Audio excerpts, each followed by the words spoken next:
Welcome to Future Finance Shorts. Today we bring you the latest news on geopolitics and finances. An imminent war between Israel and Lebanon? We will analyze the latest statements by the head of Hezbollah. Tensions in Europe, the United Kingdom is strengthening its army. Meeting between Russia and North Korea. The Ukrainian Peace Summit in Switzerland concludes with a declaration that 12 countries decline to sign. Wall Street closure. These and other current news below. Stay informed about the latest news. Recent events have intensified the already volatile situation along the Israel-Lebanon border.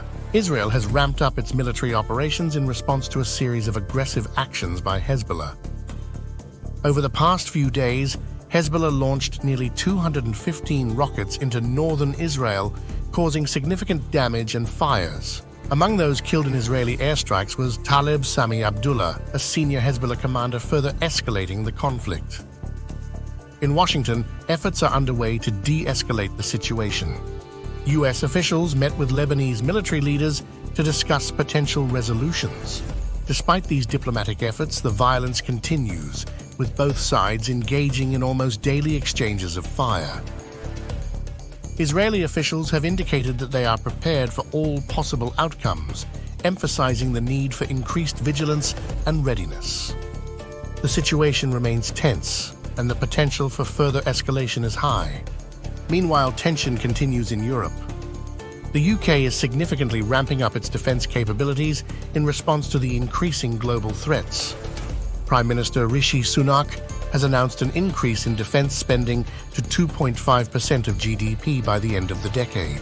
This marks the biggest strengthening of national defense in a generation. The UK has also committed to enhancing its cyber defense capabilities, with new cyber operations centers being established across the country to combat both defensive and offensive cyber threats. These efforts include deploying additional military assets to NATO's Eastern Front and providing substantial military aid to Ukraine, emphasizing the UK's commitment to collective security in Europe. Prime Minister Sunak emphasized the need for deeper stockpiles of munitions and faster replenishment capabilities, highlighting the lessons learned from the ongoing conflict in Ukraine. As part of these measures, the UK is also increasing its support for NATO and other international defense collaborations to ensure readiness and resilience against emerging threats. The situation in Europe remains tense, and the UK's proactive measures are aimed at ensuring stability and security in the region.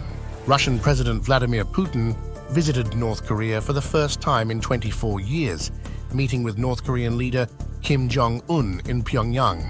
This visit marks a significant deepening of their bilateral relations. During the meeting, both leaders emphasized their mutual opposition to Western ambitions and expressed support for each other's strategic goals. Kim Jong-un pledged North Korea's full support for Russia's actions in Ukraine. There are reports suggesting that North Korea has been supplying military equipment to Russia, including weapons and ammunition, to support its invasion of Ukraine. Both nations deny these allegations, but intelligence from South Korea and the US points to ongoing transfers. The meeting also focused on economic cooperation, with Russia providing significant aid to North Korea, including food and fuel, to help mitigate the severe economic crisis faced by the country. Additionally, discussions included potential deals for North Korea to acquire advanced military technology from Russia, further enhancing its defense capabilities.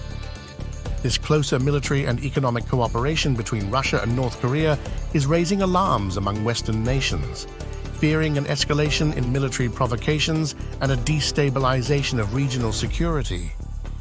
Now we turn our focus to the increasing tensions between Russia and Japan. Amidst rising geopolitical tensions, Russia has issued stern messages to Japan regarding territorial disputes and military activities. The long-standing territorial dispute over the Kuril Islands, which are known as the Northern Territories in Japan, has been a focal point of contention. Russia has reiterated its sovereignty over these islands and warned Japan against any territorial claims. In response to Japan's military activities and alliances, Russia has conducted joint military patrols with China over the Sea of Japan, showcasing their military cooperation and strategic partnership.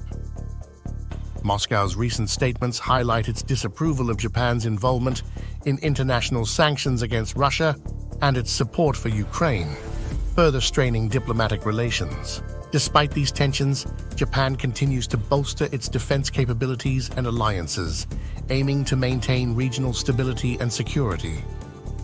This ongoing dispute underscores the complex and often contentious nature of international relations in the Asia-Pacific region. China defends actions against Philippine resupply ship. Chinese Foreign Ministry spokesperson Lin Jian defended China's actions against a Philippine resupply ship, stating that the process was professional and restrained.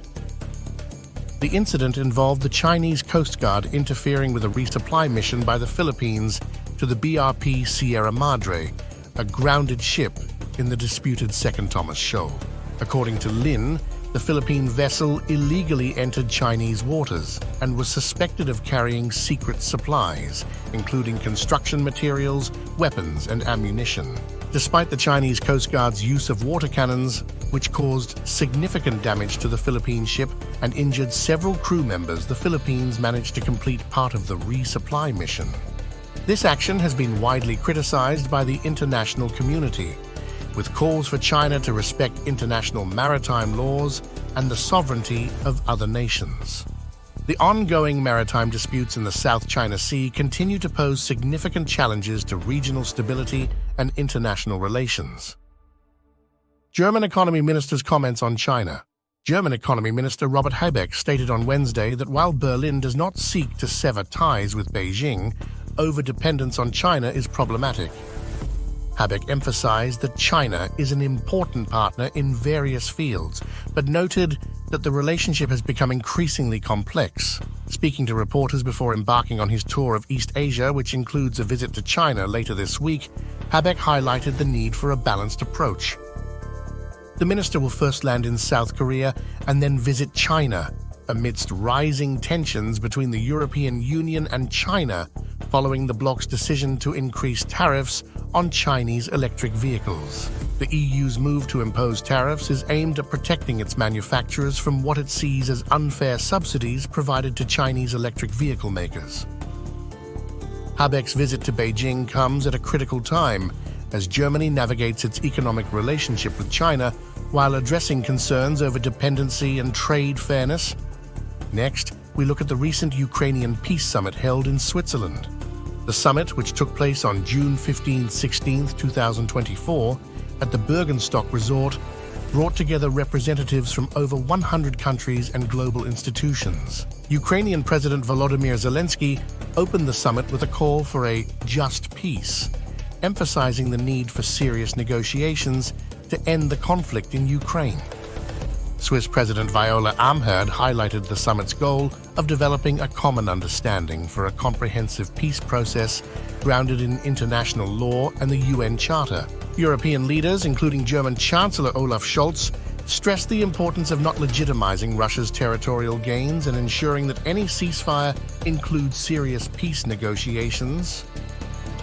The summit underscored the international community's commitment to supporting Ukraine, with the U.S. announcing an additional $1.5 billion in aid to help Ukraine defend itself and rebuild its infrastructure. While the summit did not produce a definitive peace agreement, it laid important groundwork for future negotiations and highlighted the need for continued international support for Ukraine. France, Le Pen and Macron. Let's examine the escalating political tensions in France between President Emmanuel Macron and far-right leader Marine Le Pen. French President Emmanuel Macron recently called for snap legislative elections, a high-stakes move aimed at countering the surge of the far-right National Rally led by Marine Le Pen. The National Rally, known for its Eurosceptic and NATO-skeptic positions, has made significant gains in recent elections, posing a formidable challenge to Macron's centrist Renaissance Party. Macron's call for snap elections is seen as a last-ditch effort to prevent Le Pen's party from gaining further power. The legislative elections are set to take place in 2 rounds on June 31st and July 7th. Le Pen's National Rally is projected to win 31.05% of the vote, more than double the 14.7% projected for Macron's party. This surge has led to fears that Le Pen could force a coalition government, potentially destabilizing France's political landscape. Brussels is particularly concerned about Le Pen's rise, seeing it as a threat to the European Union's stability. Despite softening her rhetoric, Le Pen's party continues to oppose many key EU policies and has abstained from supporting aid to Ukraine. Macron's decision to dissolve the National Assembly has led to deep political uncertainty in France.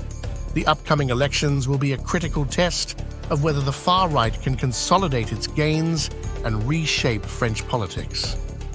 Let's analyze the recent movements in Wall Street, focusing on the MACD divergences.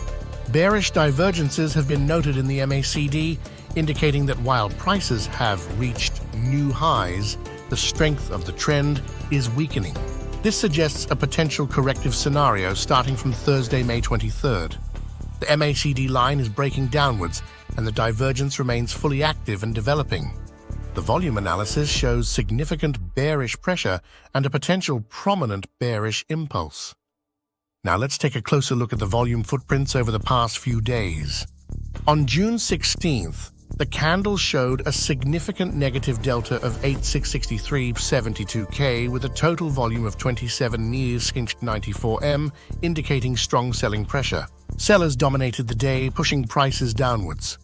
On June 17th, despite a lower negative delta of 155.492K, the total volume remained high at 33.808M, indicating continued bearish pressure.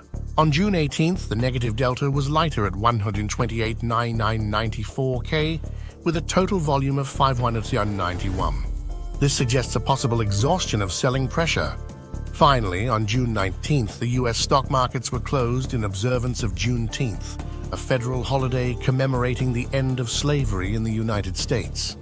What do the next few weeks have in store for us? From rising tensions between Israel and Lebanon and strategic maneuvering in Europe, to major developments in the global energy arena and the recent peace summit in Ukraine, it is clear that our world is undergoing rapid and complex changes. These geopolitical shifts are influencing financial markets, driving volatility, and shaping economic policies worldwide. Understanding these dynamics is crucial for navigating the future of finance. Thank you for watching Future Finance Shorts. Stay tuned for more updates and in-depth analysis on the latest financial and geopolitical news. Don't forget to like, subscribe, and hit the notification bell to stay informed. See you in the next video.